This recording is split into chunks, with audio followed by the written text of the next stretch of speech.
Yeah, that's the dare. Do you think I'm scared? I'm not, okay?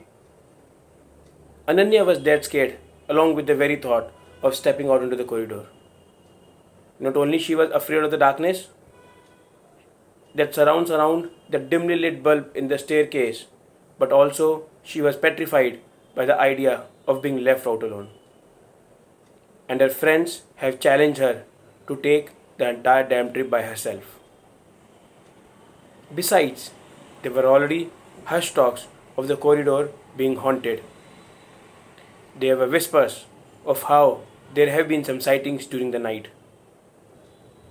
There have been some suicides over the last few years that have been kept under the wraps, and it was rumored that the dead was walking with the living.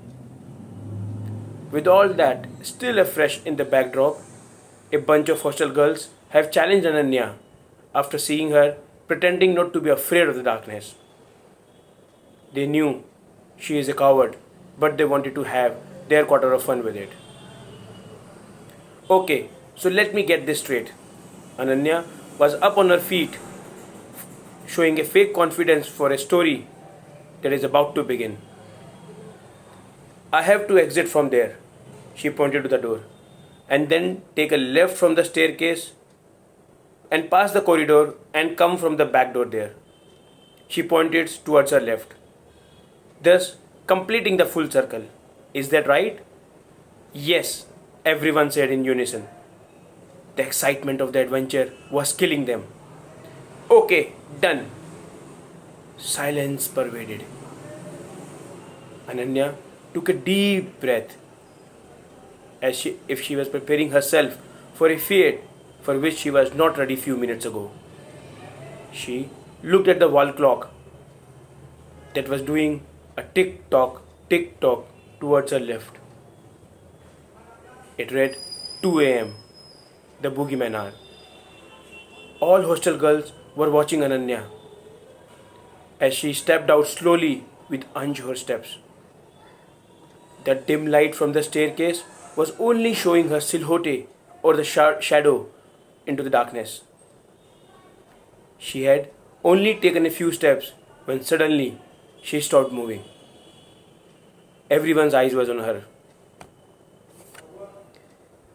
All the girls first looked at each other and then at the silhouette that didn't move an inch. Girls, why Ananya is not moving? We don't know. Might be she have seen something. Was this a bad idea? She should not have gone over there. One of her friends half shouted her name, Ananya, to turn her back. But her shadow didn't move an inch. Kanika, can you go and check on her? Why should I go? I didn't ask her to go there. Alright, Shweta, let's go together. Shweta also refused. All the hostel girls were still watching the shadow into the darkness.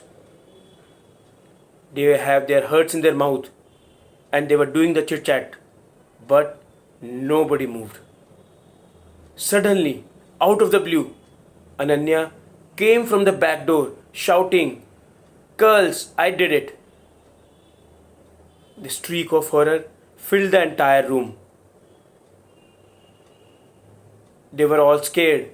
First, they looked at each other, then at Ananya, and then at the shadow. But it was no more there. Ananya was confused as she was trying to figure out the situation.